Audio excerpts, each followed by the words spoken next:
皆様、本日はお忙しい中ご来場いただきまして誠にありがとうございます。これよりソーシャルメディアウィーク東京を開催いたします。ソーシャルメディアウィークは今年で5年目を迎え、ニューヨークをはじめ世界8都市で同時開催されます。ソーシャルメディアウィーク東京では今回が3度目の開催となり、2月17日から本日までの5日間にわたっての開催です。テクノロジーやコラボレーションが急激に加速する現在、グローバルテーマである The Future of Now, Always On, Always Connected のもと、さまざまなスピーカーを迎え、政治、文化、エンターテインメント、教育、マーケティングなどについてソーシャルメディアのもたらす社会トレンドと未来を探ります。ぜひ皆様に本イベントを通して共感、そして共有していただければ幸いです。申し遅れましたが、私本日司会を務めさせていただきます佐々木恵里と申します。僭越ながら自己紹介をさせていただきます。2011年4月より1年間朝だ生です旅サラダという番組で海外レポーターをさせていただきました。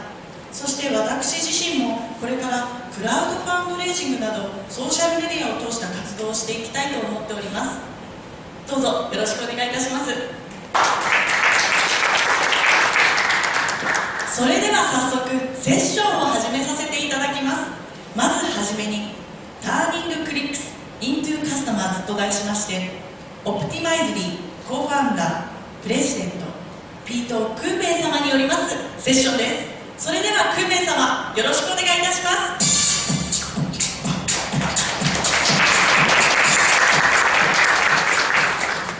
Hi, can you hear me? 聞こえますか？大丈夫ですか？So my name is Pete Koomen, and I am the co-founder and president of a company called Optimizely.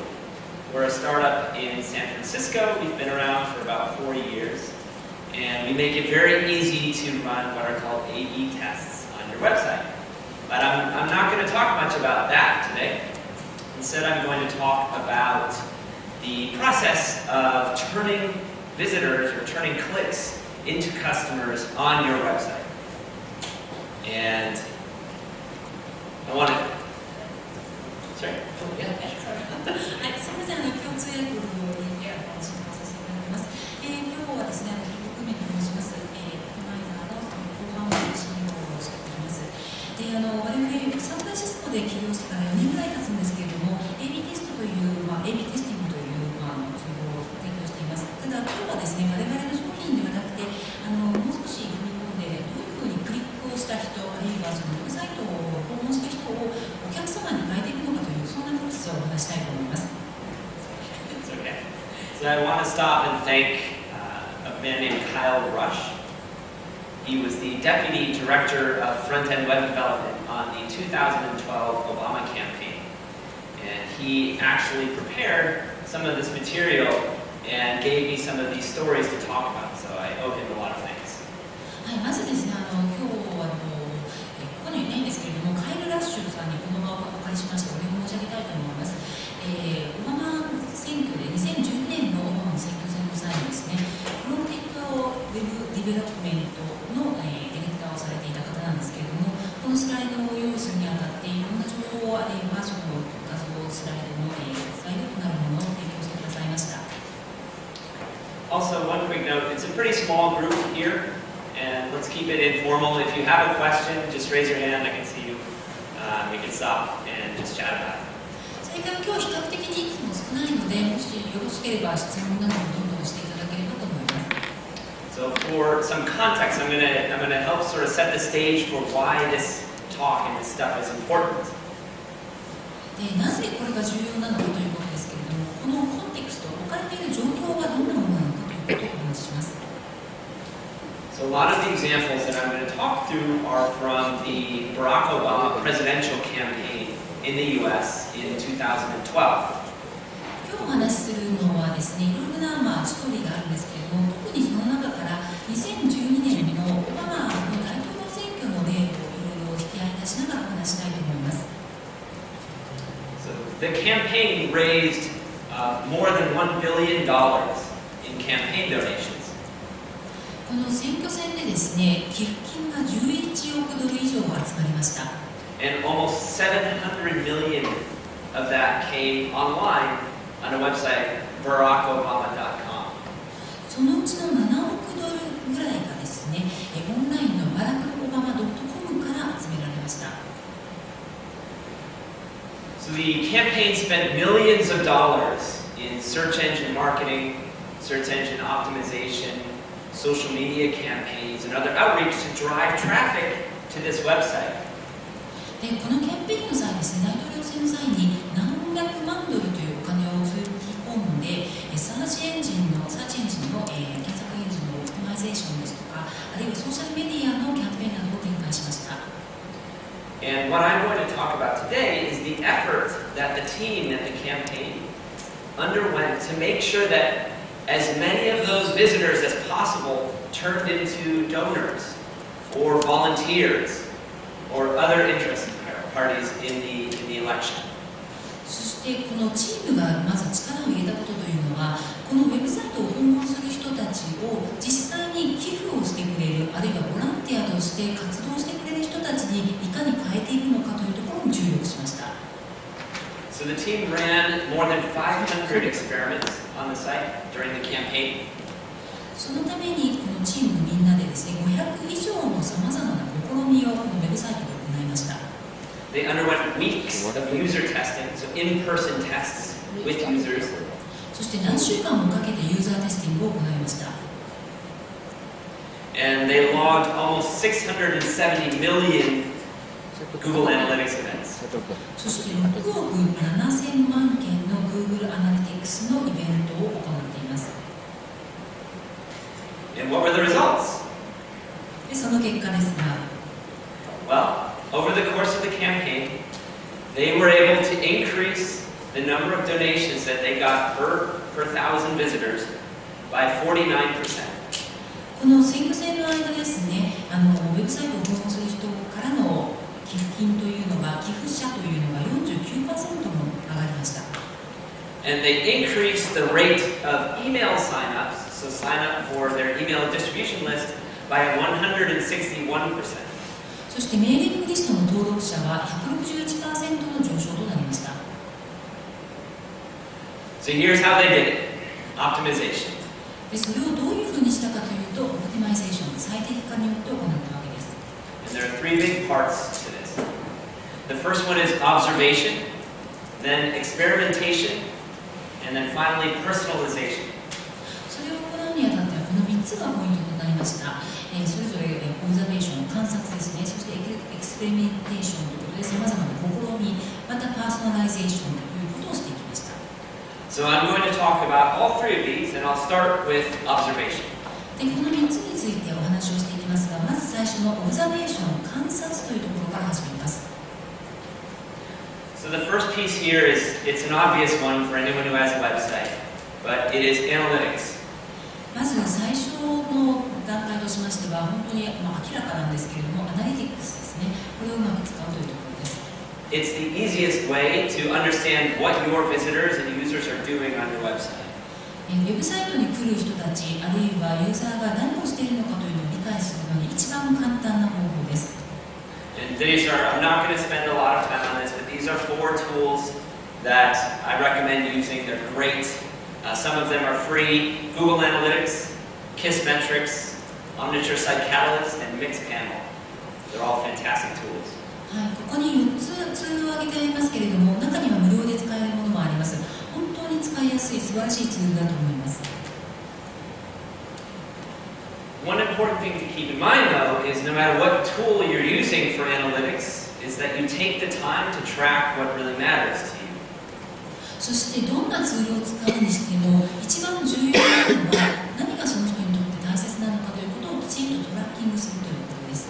And this usually requires going beyond the default simple installation for any of these tools. でそれはですね、やはり普通のデフォルトのものをただ単に単純に使う以上のことが必要になってきます。So give a quick example. The Obama-Champaign created this page to help their visitors understand statistics about the other donors. It was an engagement page. The goal was to help people feel more like part of a movement when they made a donation. これはですね、オバマの大統領選の際に実際に作ったページなんですけれ応募した人がこの統計の結果のようなものを自分で興味がある部分を見られるようにしました。でどんな人が寄付をしているのか、興味に応じていろんなことを探っていけるわけですけれども、こういった自分が知りたいことを知れることによって自分もこの選挙戦のチームの一員のような気持ちになれるように工夫をしました。And when they wanted to find out what users were actually doing on this page, they had to implement what are called Google Analytics custom events, if any of you guys are familiar. そしてこのユーザーたちが実際このページでどんな行動をとっているのかということをそれを見極めたかったので Google Analytics イベントというのをどんどんやっていきました。So they implemented Google Analytics custom events on every component on this page, and they found something really interesting. でそれぞれのコンポーネント要素に対してその Google Analytics イベントを作っていって非常に興味深い結果が分かってきました。They found that most of the activity when you land on this page, you can drag this slider up here to see how much people donated on average. You can see statistics if you drag your mouse over these components. You can look at a map of donations here. Or here you can see how many people share the same first name as you if you're a donor. でこのページですね、一番右上のところはいくらの金額を何パーセントぐらいの人が寄付しているのかということをスライダーを動かすことによって知ることができます。あるいは何人ぐらいが今まで寄付したのかとか、左下のところはどこに住んでいる人なのかということを検索できます。で実際に一番たくさんアクティビティが見受けられたのが右下のところですね。ファーストネームで、例えばこの場合ジョンさんという人がどれぐらい寄付をしているのかということを見ることができました。And what they found was that 82% of the clicks on this page were of that little button right there.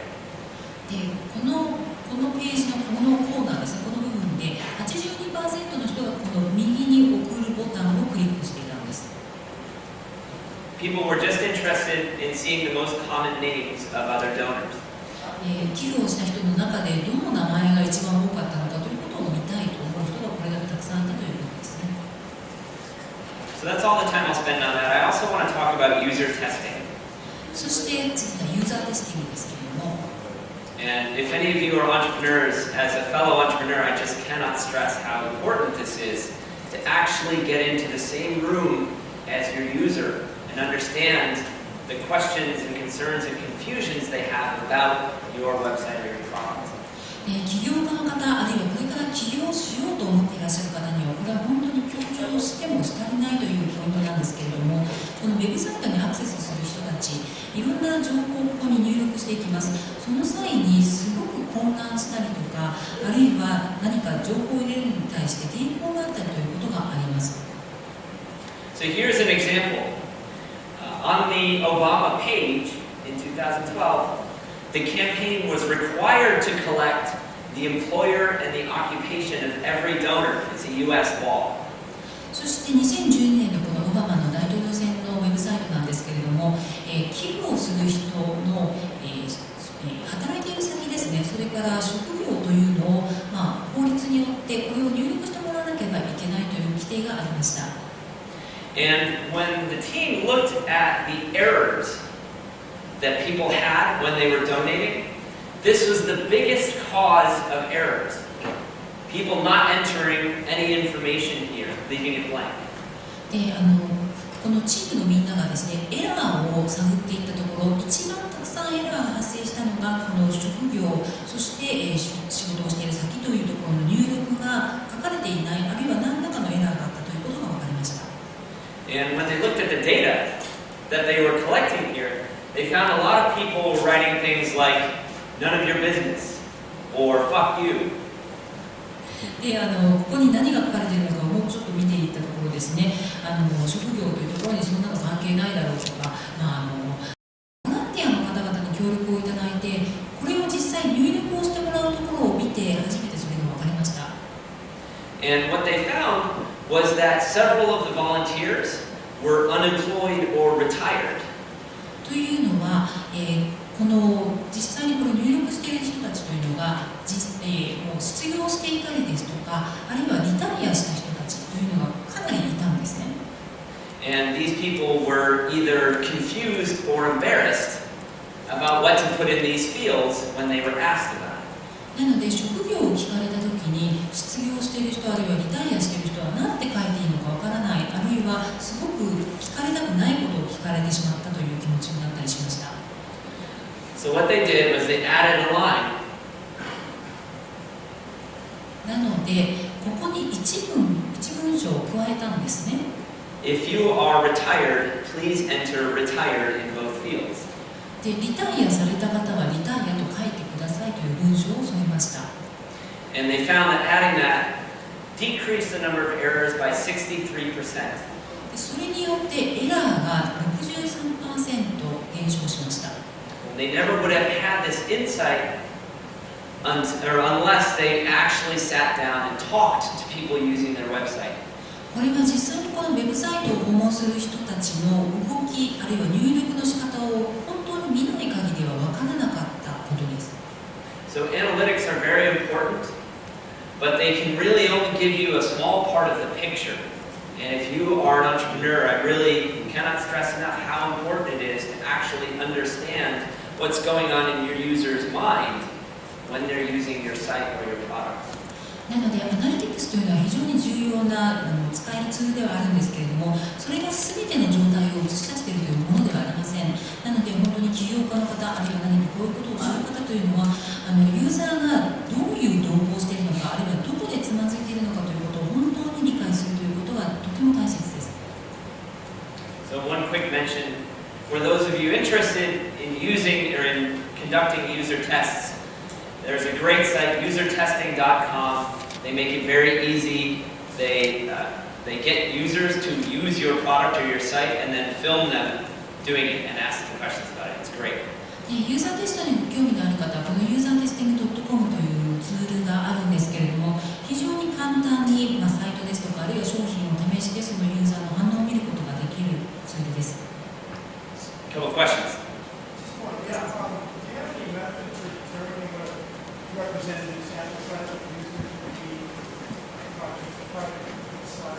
That is a good question. So the question is there a method for determining a representative sample size for your user testing? はい、ご質問ですけれども、このユーザーテスティングのサンプルサイズを、決めるためのそのメソッドのようなものがありますかというご質問です。And the answer is no, not for in-person user testing.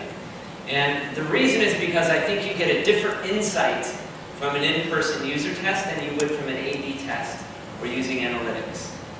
お答えとしてはノーですね。というのはこのインサイトここで分かることというのは A/B テストとかあるいはアナリティクスを使って出てくるものというのはそれぞれ違うということが言えるからです。So I would recommend if you're doing an in-person user test, do a handful, as many as you have time for, and use that to collect ideas or hypotheses on what to improve. なのでこういったユーザーエクスペリエンスに関しての分析あるいはテストをする場合はできる限りはたくさんのサンプルを集めてそしてそれを見ながら仮説を立てていくということをお勧めしたいと思います。And then validate your hypotheses with statistically significant A/B tests. そしてその自分が立てた仮説に対して A/B テスティングなどを使って検証していくということをお勧めします。There's another question. Sorry, the usertesting.com, is it international? In other words, do they have Japanese? That is a very good question. I don't know the answer. The question was, is usertesting.com international? I should have checked. はい、このユーザーテスティング.comインターナショナルで、例えば日本語でも使えるのかというご質問だったんですけれども、非常にご指摘かと思いますが、すみません、事前に調べてくるべきだったんですが、わかりません。Does anybody know a site like this or an alternative available in Japan? 逆に皆さんにお聞きしたいんですけれども、このサイトあるいはこれに相当するようなサイトって日本にありますか？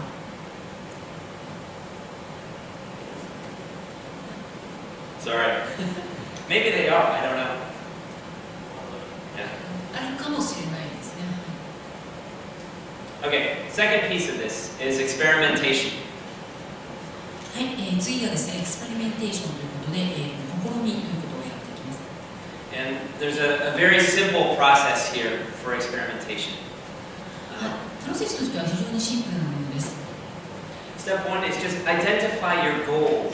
What is it that you want your visitors, your users to do on your site? まず一番最初はですね、ゴールを明確にするということです。例えばサイトを訪問してくれるユーザーに対して何を求めているのかということをきちんと確定するということです。Some examples are you might want them to make a purchase, or to sign up for an account, or to share on social media. でそこに訪問するユーザーに対して何かを買ってほしいのか、あるいはメールなど登録してほしいのか、あるいはこの情報をソーシャルメディアでシェアしてほしいのか、そういったことです。The second step is generating hypotheses.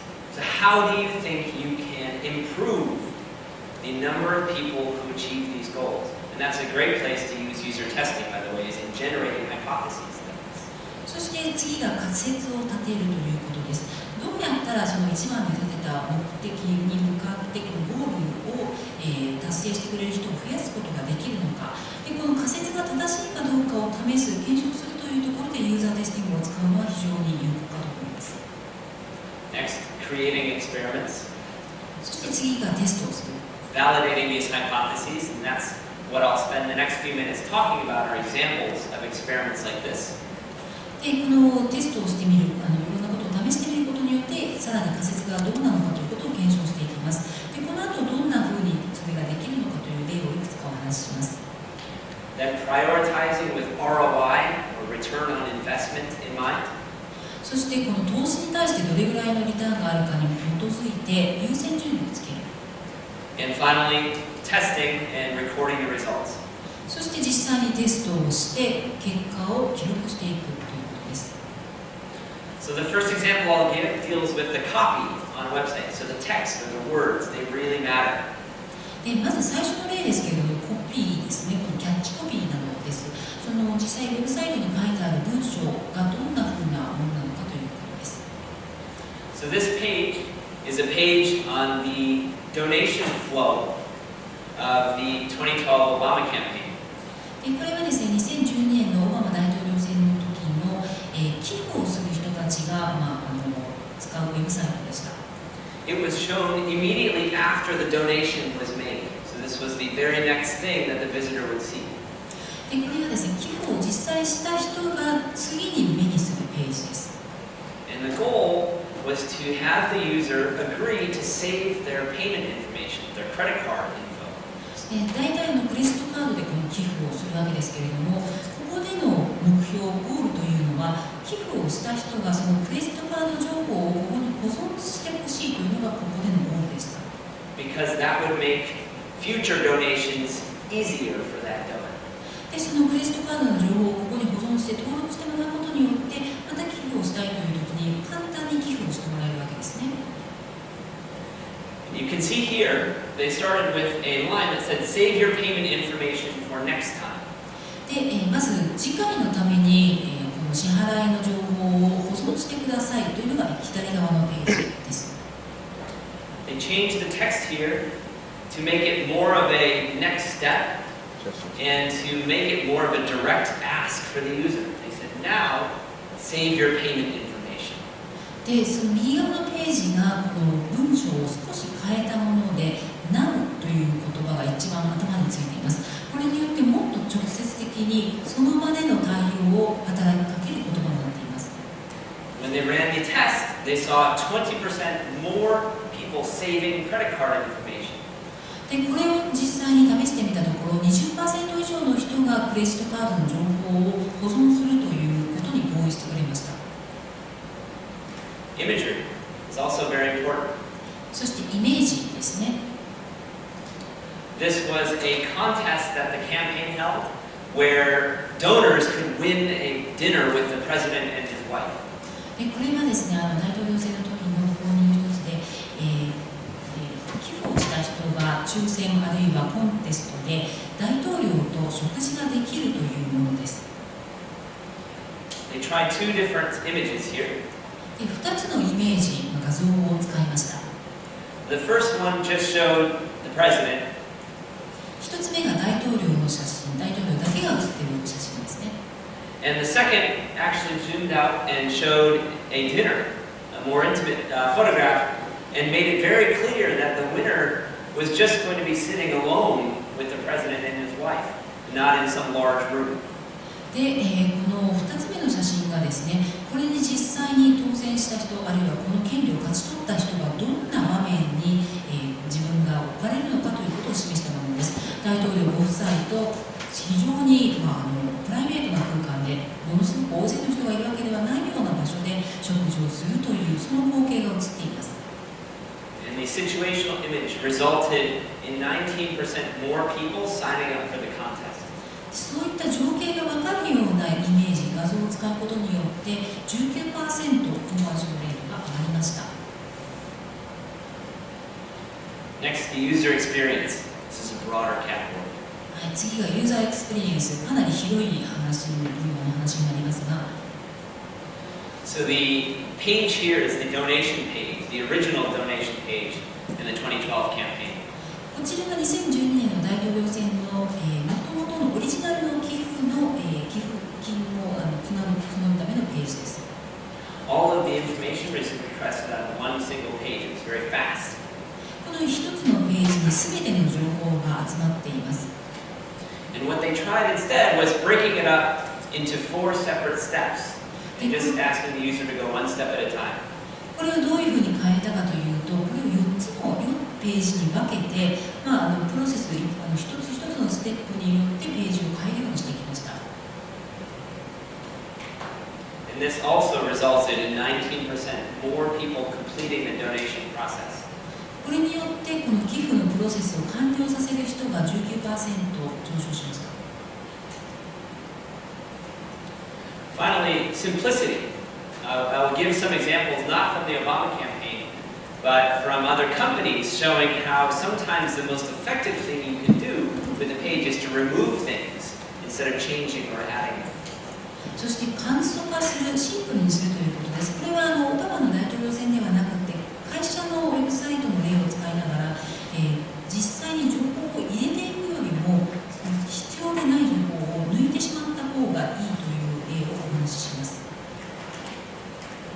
So this is an example from the game publisher Electronic Arts エレクトロニックアーツというゲームのパブ for リッ the シャー game ですね。 SimCity. シムシティというゲームを売り出しました。 Is this a popular game here? 日本でも人気ですか？ Raise your hand if you know this game. ご存知な方は？ So they were trying to get people to pre-order this game. で、これをなんとか予約をたくさんしてもらおうと思ったわけです。And they had a promotion where everybody who pre-ordered would get $20 off their next purchase. で、予約をした人は次の何かを買った時に20ドル値引きをしますよというそんな PR をしました。 And they actually tried just removing the promotion altogether.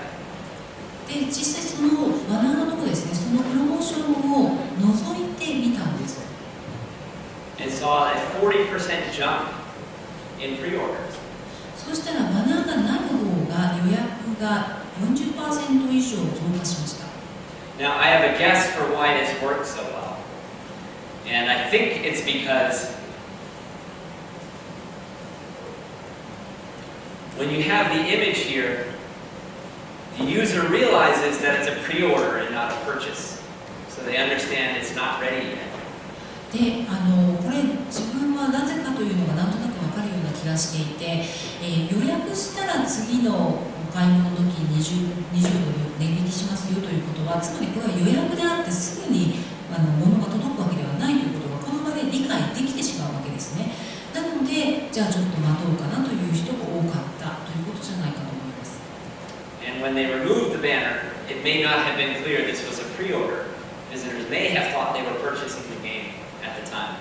でもバナーを取り除くことによってこれは予約ではなくもうその場で買えるものだと、言ってみれば勘違いして購入する人がたくさんいたのでこれだけ増えたのではないかと思います。 I don't know, but I can say it's a great game.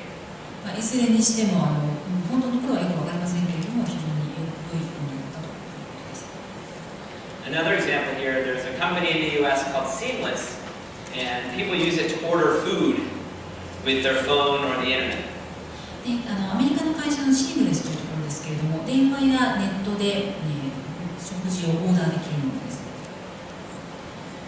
And what they tried was they had two search fields, one for your location and another one for the restaurant or type of food you were looking for. でまず最初にですね、検索の項目が2つあるものがありました。1つはその場所、そしてもう1つはレストランで検索ができるというものです。And they found that removing the second search field increased the number of people who actually engaged with the page, who clicked through and searched. で2つ目の項目を削除した場合、ここで実際にオーダーする人というのが増加したという結果が出ています。I also want to talk about something that not many people think about when they think about conversion optimization, which is performance. それからコンバージョンの最適化ということを考えるとき、あまり気づかない部分かもしれませんけれども、パフォーマンス、機能性というところも見ていきたいと思います。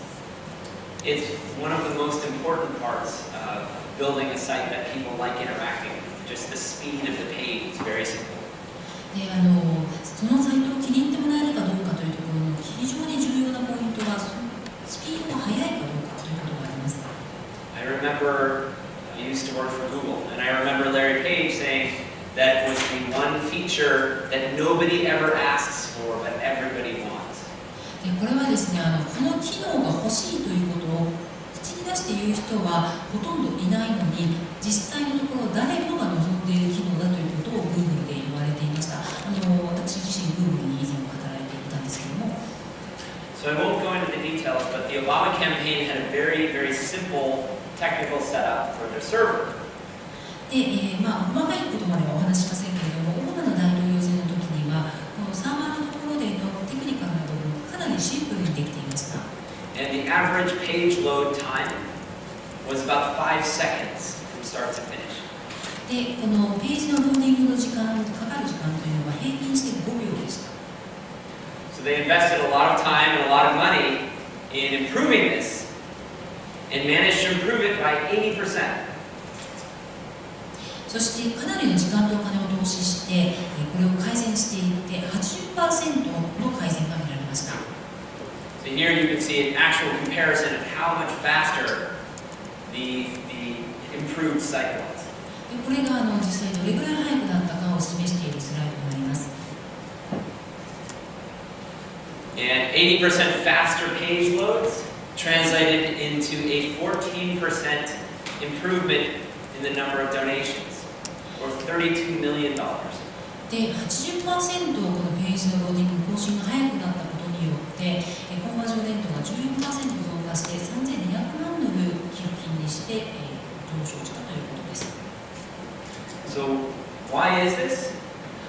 I think it's because when a page is responsive and a page is fast, users feel much more comfortable exploring the page. There's much less cost, mental cost, to each click. でなぜこんなことが起こるかというと、ページがどんどんサクサク動いていくと、それを、ユーザーの人が見たときにいろんなところを、使ってみようという、言ってみればメンタルコストのような部分が少なくて済む、非常に心地よく使えるからということが言えます。So best practices for experimentation. Start simple. なので、このエクスペリメントに関して何かを試みるときに、大事なことというのは、まず最初はシンプルにスタートするというこ Always have a test running. と。そして必ずテストを行うというこ And the most important part is don't fear failure. と。一番大切なこととして、失敗を恐れないということがあります。You may find that some of your ideas or many of your ideas don't work out when you test them. 例えばいろんなアイデアがあって非常にいいと思っているものがあったとしても、テストしてみたら全然うまくいかなかったということよくあると思います。 But that's actually really important to know. でもそれは知っておくべきことなんですね。 As a marketer, I bet you'd rather understand which changes are going to hurt so that you can not make them than fly blind. マーケッターとしてはですね、いろんな変更がある中でどれが一番大きなダメージをもたらすかということを分かっておくことによって、じゃあその変更はやめておこうという、そういう判断ができます。So here's an example of a test they ran that didn't work the way they thought it was going to. でこれはですよ、思っていたのとは全く違うテストの結果が出たという例です。So I showed you earlier the page where they asked their donors to save their credit card information. 先ほど少しお話ししましたけれども、クレジットカード情報を保存して、次に寄付をするときのために取っておくという合意を得るためのページです。One idea that they had was to add a checkbox here to save the credit card information and get rid of that extra step. It's much faster. でこの時にいいと思ってやった試みが、この情報を保存しておくというチェックボックスをつけたんですね。そしたらすごく簡単にこの情報が保存できるので、これでかなりうまくいくだろうと思って試してみました。And what they found out was that adding that check mark and getting rid of that extra step cut down the number of people who saved their credit card information by 44%. しかし実際のところ、このチェックマークで簡単にクレジットカードの情報が保存できるようにしたところ、44%コンバージョンレートが下がってしまいました。Now, why is this? They don't know, but here are some theories. でなぜかというところ、実際のところはわからないんですけれども、でもおそらく考えられることがあります。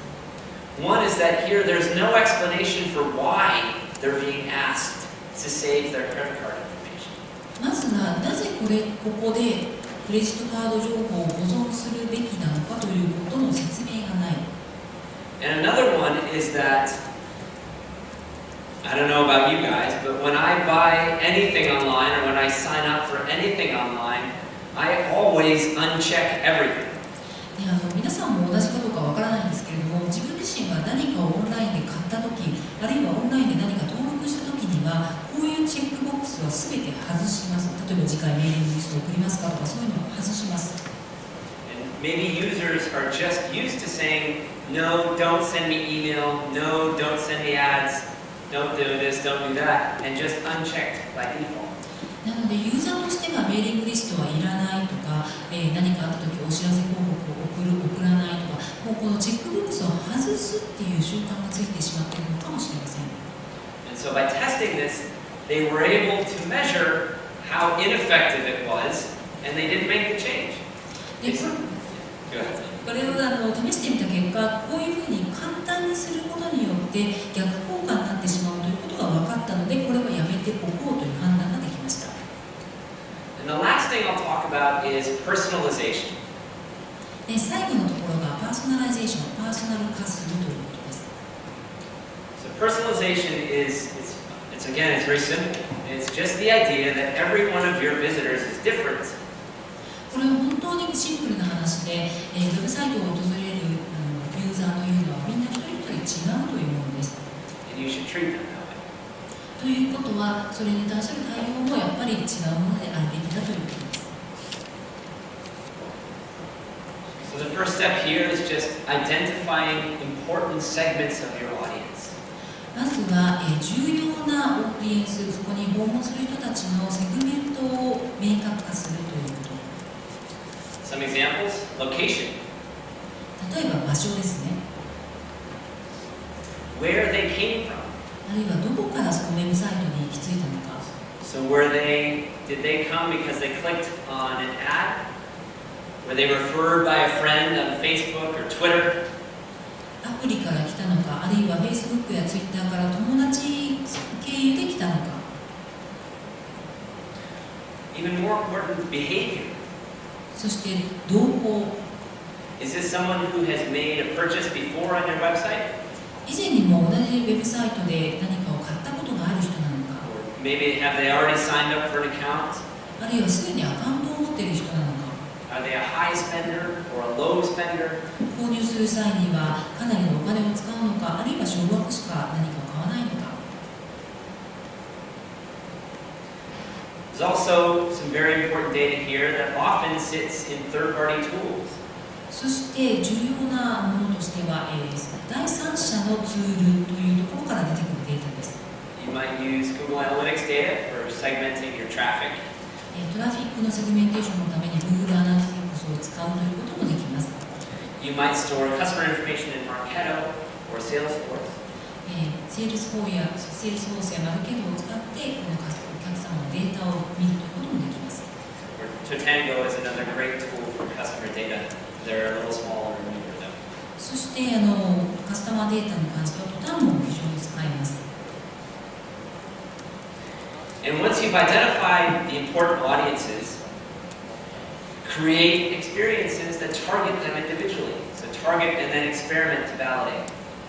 こういった形でユーザーがどういう人たちなのかということを明確にしたら、ターゲットを絞って、そしてエクスペリメントをしていくということです。So a couple of examples here. This one is actually from the Romney campaign. Romney was Obama's challenger in the 2012 presidential election. これはですね、ロムニーのウェブサイトですね。ロムニーはですね、2012年の大統領選の際にオバマのライバルだった人です。Now this was on their front page. And what they tested was, so instead of get the latest news and updates, they just added the name of the state that the user was in. これがですね、フロントページでトップページなんですけれども、最新情報をお送りしますというところで E メールアドレスなどを入れてもらうというところに、文章の頭にフロリダ州という呼びかけの言葉を入れたんですね。And they found that this boosted the number of email signups by 19%. これによって E メールの登録者が 19% 増えました。This one is a more complex example. There's a site called backcountry.com. もうちょっと複雑な例です。バックカントリー .com というサイトがあるんですけれども、They sell outdoor equipment, camping or outdoor sports like skiing or climbing. キャンプやスキーなどアウトドアの商品を売っているところです。And they ran a campaign where they offered certain people free 2-day shipping. プロモーションキャンペーンを展開して、2日間は郵送料無料ということをやりました。And they decided to mirror this. So the campaign was a bunch of ads that they showed on the internet and an email campaign as well. でいろんなところでウェブサイト上でこのキャンペーンの広告を売ったりとか、あるいは E メールでお知らせをしたりしました。And they decided to mirror the messaging in the ad campaign and the email on the website itself. でそれに反映するような、対応するような形で、このウェブサイトにも同じような情報を呼応するような形で載せました。So this is what you would see if you just visited the site directly. で左側ですね、これが、ただ単にこのウェブサイトを訪問した際に出てくるスクリーンです。And this is what you would see if you clicked on one of their campaign emails or ads. で右側がこのプロモーションキャンペーンの広告あるいはお知らせの E メールからクリックしてこのページに入っていった場合の画面です。And they're very sensitive about the improvement here, but they saw a significant improvement in the amount of revenue they got from this campaign. And they did. Oh, sorry, go ahead. これによってどれぐらい売り上げが上がったのかということは教えてくれないんですけれども、かなり上がったようです。And they didn't cannibalize their existing website traffic to do it. で一方で既存の普通にこのウェブサイトを訪問するお客さんとの共食いというのはなかった。So that's it. I'm going to just spend about 1 minute talking about my company, Optimizely. はい、それでは本当に1分ぐらいで私の会社ですね、Optimizelyのことをお話しします。So I started this company 4 years ago with my co-founder Dan Siroker. コーファウンダーのダン・スローカーと一緒に4年前にこの会社を立ち上げました。We make it very easy for companies to run A/B tests and personalization campaigns on their websites. A/B テストやパーソナライゼーションのキャンペーンをですね、さまざまな会社が簡単にできるように我々はサポートしています。We have lots of customers. でこういったたくさんのカスタマー、お客様たちがいます。And if you're interested in learning more about experimentation or A/B testing, we actually wrote a book. で、A/B テスティングに関してご興味がある方、我々こういった本を書いております。It's unfortunately only available in English right now, but you can buy it from Amazon. はい、英語だけなんですけれども、Amazon でも買うことができます。And that's it. So thank you. はい、以上です。ありがとうございます。